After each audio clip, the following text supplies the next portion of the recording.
I got married into this family. The sister-in-law passed on. So ikasemekana kwamba ni mimi nimechangia kwamba my sister-in-law alipass on and I had a hand in it. And the husband kept quiet about it without even having a tentative discussion. And then sasa nilikuwa ninakuwa branded kama mimi ni muuaji. You're a witch. So where do you start? Now this is the thing. Let me start with this. The truth that you know is what does what? Sets you free. Kuna mambo mengine when you are falsely accused. Stop defending yourself. The more you defend yourself, the more it looks like you are guilty.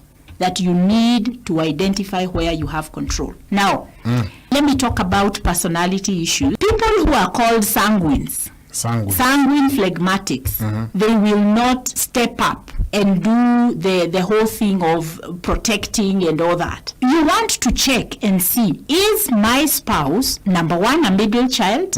Number two, do they have the confidence to stand up? If this husband has never been able to stand up against his mother or his sisters or the family, why do you expect him to have a voice now? Because you are married. This guy has developed a passive way of dealing with conflict because he was never allowed to have a voice.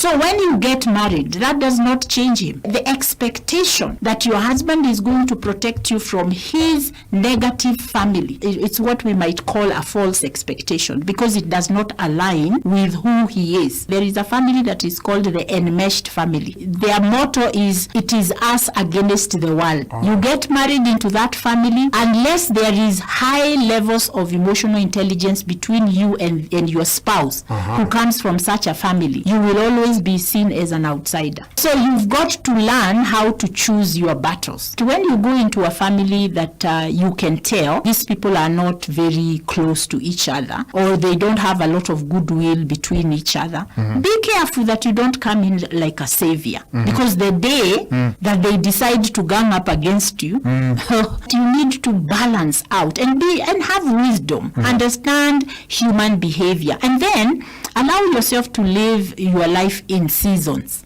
So there is the season of the honeymoon once you get married into that family and everybody loves the way that you are caring and you are loving and you are in everybody's business trying to fix everyone. You see, do that, but then understand the moment you start to feel the pushback from them, understand the season you're in so that emotionally you begin to create boundaries. My recommendation for relationships with in-laws is that always take your time to be curious about how they relate. Allow yourself to ask the question that I notice that when mama yako, hey, mko close, I wonder how that is going to affect us, issues about me and you, because I would really feel bad if you would tell your mom everything that we do together. You see, identify these things and talk about them in that way.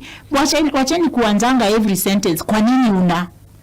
Hiyo sasa ni fight. How comes you didn't? Yeah. Why do you? You know, you are always, you never. Those are fights. But you can do softer ways of letting your spouse know what's going on or how you are feeling. And that doesn't necessarily mean that they will respond the right way or they will listen better. It just means that you yourself make sure that you're not breaking all the rules of emotional intelligence and relational intelligence. You see? So allow yourself to just say, I appreciate the kind of relationship you have with your mom or with your dad.